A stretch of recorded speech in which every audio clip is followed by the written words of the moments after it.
أجمل العالمين خلقا وخلقا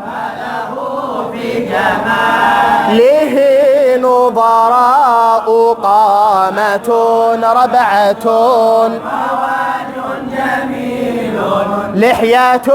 مع جمالها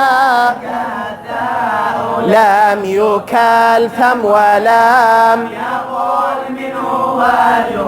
وبخديه رقة واستواء يقول مشرق حمراء علاه جمة فوق جيده سوداء ضخم حم الشعر راجلا ليس سابطا وليس أبهج أبلج أزاج أسيل الخد أقنى وجبهة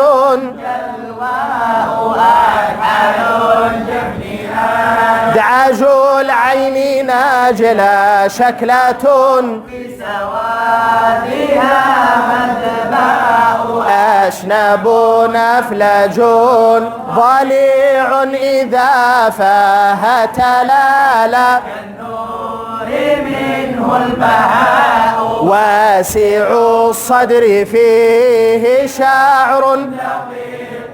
معه البطن في ارتفاع ظهره ختم النبوة فيه أسفل الكتف حلية أجراد الجسم لحمه باعتدال أزهر اللون كاللجين الصفاء وهو شاذل الأطراف في ضخم الكراديس ولكن له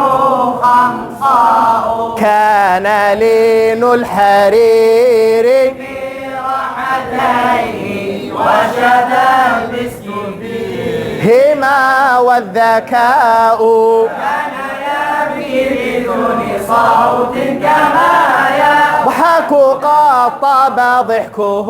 والبكاء كان يحكي الكلام أبين قول ليس سردا وليس فيه كان لا يأنف التواضع مهما جل قدرا وما له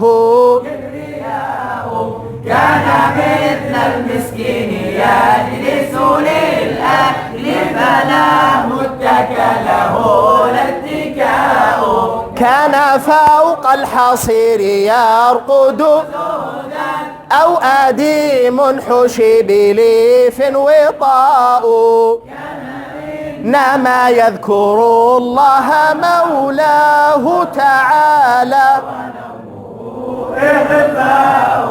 كان يستيقظ الكثير من الليل يصلي لا سمعة لا رياء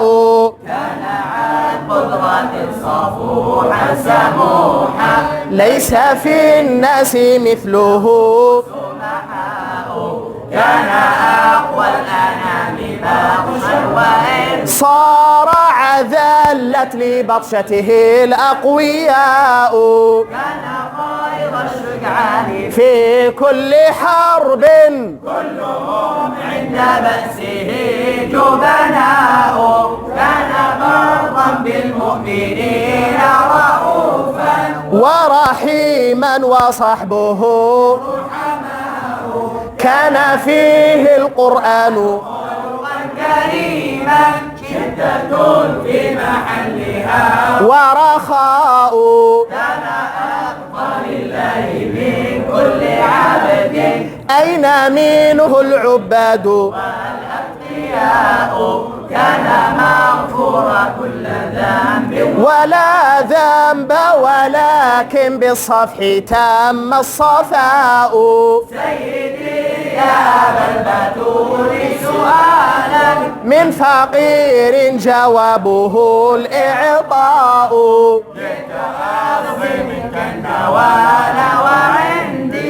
منك يا أعلام الورى. ما تقولون سادتي في محب